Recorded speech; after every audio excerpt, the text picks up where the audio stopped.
Bom, vamos retomar então a nossa aula.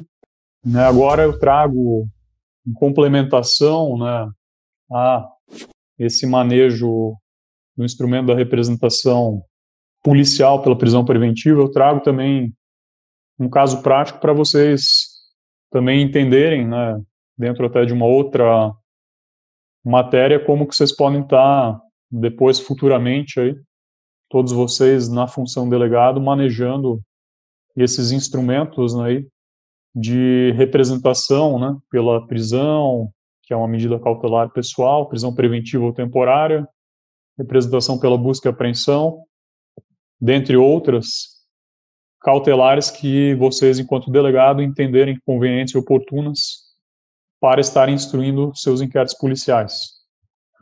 Então, vamos lá, é um caso interessante esse, que já foi encerrado, um caso de conhecimento público, que gerou grande repercussão. Então, acredito que seja oportuno citá-lo aqui, que houve uma atuação nossa ali dentro de um trabalho de combate à corrupção. Então, qual que foi o objeto investigado nesse caso concreto? Foi um desvio de recursos de Universidade Federal. Universidades federais são autarquias federais. Então, dentro do artigo 144 da Constituição Federal, cabe à Polícia Federal a atribuição de investigar. E aqui envolveu, então, desvios de recursos milionários, mediante pagamentos sistemáticos, fraudulentos, de bolsas de pesquisa a pessoas que não tinham qualquer vínculo com a instituição de ensino federal. Então, essas pessoas que receberam não eram professores, não eram alunos, não eram prestadores de serviço. Isso se deu durante um período considerável de tempo e que veio a gerar aí um prejuízo de mais de 7 milhões aos cofres da União. Aqui eu deixo um vídeo aqui para os senhores estarem assistindo, dessa operação, de quando foi deflagrada aí a primeira fase e que gerou aí uma repercussão nacional nesse caso, e que depois veio ensejar, e aí vendo o lado positivo, dentro da repercussão que gerou, ocasionou aí medidas de compliance interno na instituição de ensino, que veio aí a passar a tomar um cuidado ainda maior, para que isso nunca mais acontecesse no futuro. Está adotando, então, fortalecimento de medidas de controle interno contra essas possibilidades aí de fraude. O Jornal da Globo News, edição de 13h, está começando agora. Fique com a gente fala de uma fraude milionária na Universidade Federal do Paraná, a UFPR. 28 pessoas foram presas em uma operação da Polícia Federal para combater o desvio de dinheiro público através de bolsas acadêmicas. Entre os alvos estão 2 servidoras da Pró-Reitoria e Planejamento e Orçamento. E para você ter uma ideia do absurdo, algumas dessas bolsas pagavam mais do que o salário de um professor com doutorado. Isabela Camargo, primeiro, boa tarde para você. Explica pra gente como é que esse esquema passou despercebido pela reitoria da universidade. É isso que a Polícia Federal e o Tribunal de Contas da União tentam saber. Agora, boa tarde para você também, Heloísa. Em nota, a Universidade Federal do Paraná afirmou que eles têm mecanismos de controle, que foi instaurado até um inquérito. Só que isso só teria acontecido em dezembro de 2016. Então, segundo a investigação, depois que tudo já tinha sido descoberto. Como é que começou essa investigação de hoje? Os auditores do Tribunal de Contas da União estiveram na Universidade Federal do Paraná para auditar e decidiram passar um pente fino justamente nessa questão da concessão de dinheiro público para professores fazerem mestrado, doutorado. Eles descobriram 27 situações e que não tinha professores estudando. Existia o pagamento, mas não tinha esse lastro do histórico do professor, o currículo Lattes, por exemplo, e o histórico de estudo mesmo, que o professor, que quando faz, de fato, uma bolsa, quando recebe essa bolsa, ele precisa apresentar isso para a universidade. Os casos são tão gritantes que, segundo a Polícia Federal e ainda o Tribunal de Contas da União, tem um caso de uma pessoa que é aposentada por invalidez, trabalha como assistente administrativo e teria recebido entre 2013 e 2016 mais de R$700 mil. Esses 27 casos que estão sendo estudados nessa investigação, eles têm pessoas que recebiam até R$17 mil por mês. Para você ter uma noção, por exemplo, de fato um professor que está estudando, que conseguiu passar por essa aprovação, que pretende aí fazer um estudo acadêmico, chega a ganhar em média R$5 mil. Bem, 180 policiais foram mobilizados nessa investigação, 29 mandados foram expedidos, 28 foram cumpridos, como você já falou. Esses mandados foram expedidos entre os 27 que teriam recebido esses valores sem ter estudado e também contra 2 funcionárias da Universidade Federal do Paraná que seriam responsáveis pela concessão desse valor do dinheiro público. Eu vou ler um trecho agora do despacho do juiz Marcos José Grey. É o trecho em que ele autoriza a operação de hoje. Vou dar uma olhadinha aqui. Ele diz assim, ó. Ou seja, ultrapassados vários anos, a inobservância da adoção de boas práticas administrativas no âmbito interno da UFPR parece perdurar. Os processos concessórios das bolsas não foram encontrados e, ao que tudo está a indicar, nem mesmo existiam. Os desembolsos eram autorizados pela instituição de ensino com base em sigelos expedientes que levam os nomes dos beneficiários e os valores a serem pagos. Esse estado de coisas conduziu a pagamentos mensais a quem sequer vínculo com a universidade possuía, ocasionando desfalque inaceitável de mais de 7 milhões em um período superior a 3 anos, sem que, para dizer o mínimo, ninguém da instituição de ensino percebesse ainda que os fatos se repetissem mensalmente. Todos os investigados podem responder pelo crime de associação criminosa e também por peculato. As 2 funcionárias da Universidade Federal que foram alvo da medida de hoje são a Conceição Mendonça e a Márcia Catapã. Uma delas já tinha sido investigada também pelo crime de peculato e continuava trabalhando na universidade. Ela só foi afastada por uma decisão do juiz federal da 14ª Vara Federal aqui de Curitiba, Heloísa. Pois é, Isabela, vamos ver o que disseram os delegados da Polícia Federal na entrevista coletiva. Esse é um caso de fraude grosseira que surpreendeu a todos nós, tanto a Polícia Federal como o Tribunal de Contas da União e a Controladoria Geral da União, porque é uma fraude que poderia ter sido evitada, ou seja, esse prejuízo milionário de R$7,5 milhões, caso houvesse um controle interno mínimo efetivo, ele poderia ter evitado esse crime que ocorreu dentro da Universidade Federal do Paraná. Esse dinheiro, caso ele fosse bem aplicado, certamente ele iria financiar aí importantes projetos de pesquisa e de desenvolvimento aí geral do nosso país. Em nota, a Universidade Federal do Paraná disse que as suspeitas de irregularidades no pagamento de bolsas e auxílios são objeto de investigações internas desde dezembro de 2016. Por determinação do atual reitor, as 2 servidoras suspeitas de envolvimento neste caso foram suspensas. Olha, nós não conseguimos contato com as defesas de Conceição Mendonça e de Tânia Catalã. Pontos em comum da fraude aqui, que vocês podem observar nesse caso, né? Então, os bolsistas, eles não tinham qualquer vínculo com a instituição de ensino, ou seja, não era um servidor, não era professor, não era um aluno. Eram pessoas com baixo grau de instrução e que ocupavam profissões comuns. Por exemplo, de cabeleireiro, motorista, manicure, vendedor de joia, cozinheiro.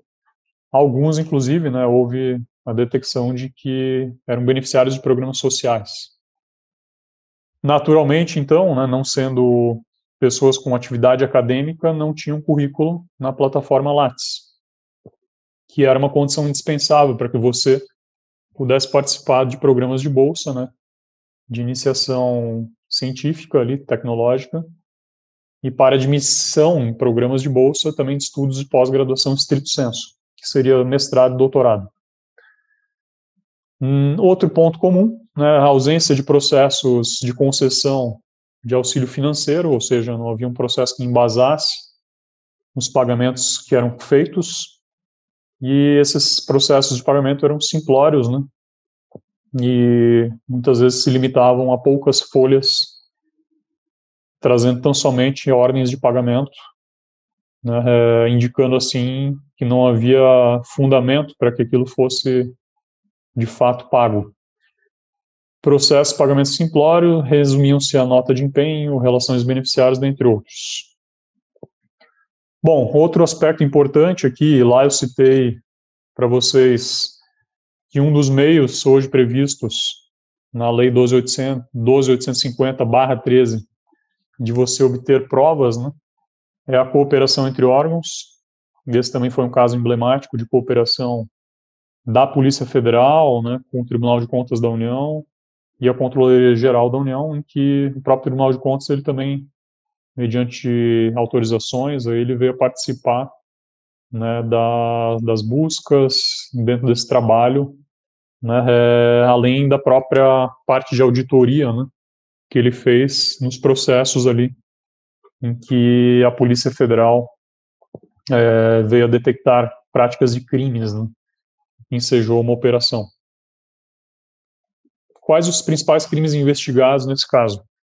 Então, peculato, que é o artigo 312 do Código Penal, contra a União, aí, se tratando de uma autarquia federal, e a associação criminosa, haja vista envolvimento, né, de inúmeras pessoas com o objetivo de praticar o crime de desvio de recursos. Então, artigo 288 do Código Penal. Bom, aqui eu vou, então, passar um passo a passo, só para vocês terem uma noção de como pode ser manejado, né, vocês aí na função de delegado de Polícia Federal, como que você, enquanto autoridade, pode manejar, então, esses instrumentos de representação perante o juiz, para que você possa, então, estar, né, adotando medidas cautelares aí no curso do inquérito policial. Então, nesse caso aqui, ele inicia com uma auditoria do Tribunal de Contas da União, que vai detectar, né, irregularidades nesses pagamentos. Até esse caso é interessante porque houve uma matéria, né, indicando que uma estudante que era bolsista, ela própria, né, em determinado momento verificou que a bolsa dela não estava caindo, né, ela não estava recebendo a bolsa, e ela veio se questionar o que estava acontecendo e com base em fontes públicas ela foi buscar informações sobre pagamentos de bolsas na universidade. Ocorre que ela viu, então, teria visto, né, que pessoas ali desconhecidas que não eram do círculo acadêmico estavam recebendo valores e isso chamou a atenção dela, né? Então demonstra, né, como, né, que esses pagamentos, né, eles ocorreram, né, durante tanto tempo assim, e dando conta, né, de que a fraude nesse caso ela era grosseira, né? Trazia vários indicativos aí de materialidade dentro apenas dessa auditoria que o Tribunal de Contas fez, né? Então, com base nessa auditoria, a Polícia Federal empreendeu diligências preliminares já, buscando analisar quem eram essas pessoas, né, que estavam recebendo essas bolsas, ou seja, algo até bastante grosseiro e que chamou atenção pela forma, né, como o crime estava sendo praticado, né, que vem então a ensejar a instauração de inquérito, né? Então, havendo justa causa, você, né, diante desse fato, enquanto autoridade, você vai de plano então instaurar aí um inquérito policial por portaria, nesse caso, não por auto de prisão em flagrante. Dessa instauração de inquérito, havendo já materialidade e autoria, indícios já de autoria, né? Ou seja, eu não vou precisar diligenciar muito mais para ter isso, por ser um caso mais grosseiro, então eu já verifiquei, né, no caso, havia verificado que, cumpridos os requisitos legais, havia fundamento para representar, então, tanto pela quebra de sigilo bancário e fiscal, uma vez que esses pagamentos se davam em contas, né, saía da instituição direto para contas bancárias, assim como por cautelares pessoais e patrimoniais. Então, de um lado, havia necessidade também de coletar mais elementos para essa investigação, e de outro, você acautelar já bens, né, eventuais valores desviados ali, com o objetivo de ressarcir os danos causados à instituição de ensino, né, e à União como um todo.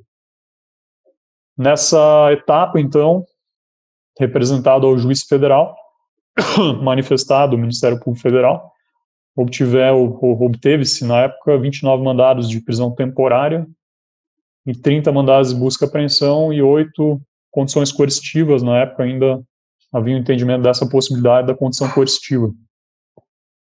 Aqui, nesse caso, né, não houve apresentação pela preventiva ainda no primeiro momento, e sim pela temporária com o intuito de investigação, né, com o objetivo de investigar fatos, entendendo-se como necessária essa medida, e haja vista que se está diante de prática de crime de associação criminosa também, o que dava fundamento jurídico para tanto. Lembrando vocês que a temporária é de 5 dias mais 5. Então, nesse prazo, né, haveria necessidade de coleta de interrogatórios, né, e de um aprofundamento dessa investigação a partir dessa medida cautelar pessoal de prisão temporária. Aqui também a Controladoria Geral da União ela entra na participação dessa operação. Então se deflagra uma primeira fase dessa operação, né, com cumprimento de mandados de busca e apreensão, de prisão temporária, né, objetivando a realização de diligências.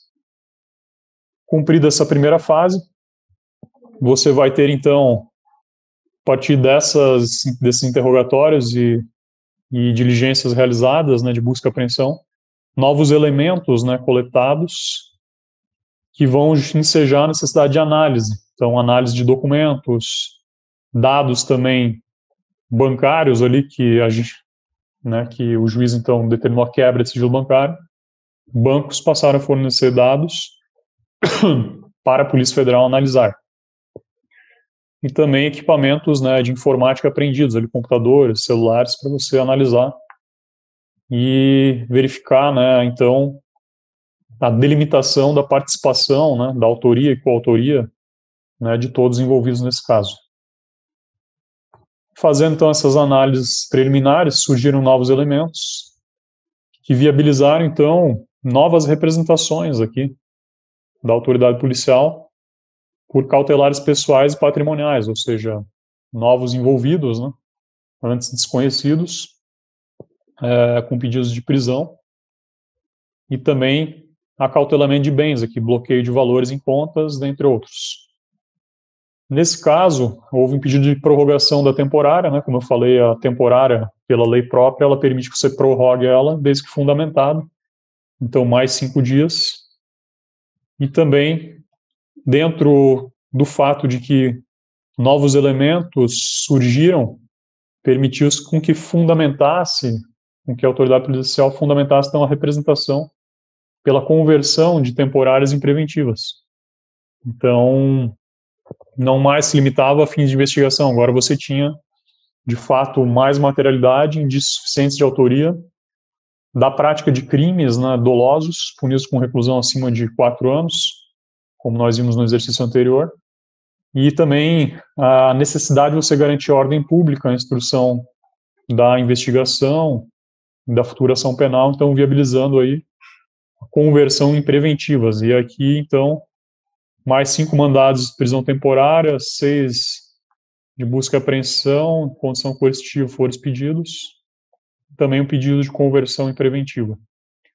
Dessa segunda fase, então, da operação foi deflagrada, novos elementos surgem, há um rastreamento de recursos que vão viabilizar, então, mais uma fase ainda com nova representação da autoridade policial por prisões e sequestro de bens, bloqueio de valores, a prorrogação temporárias dessa segunda fase e também conversão de preventivas dessa fase 2 aqui, conversão de temporárias em preventivas, que daí a preventiva, como eu falei, não tem prazo para terminar, então, né, a pessoa fica presa, né, por prazo indeterminado.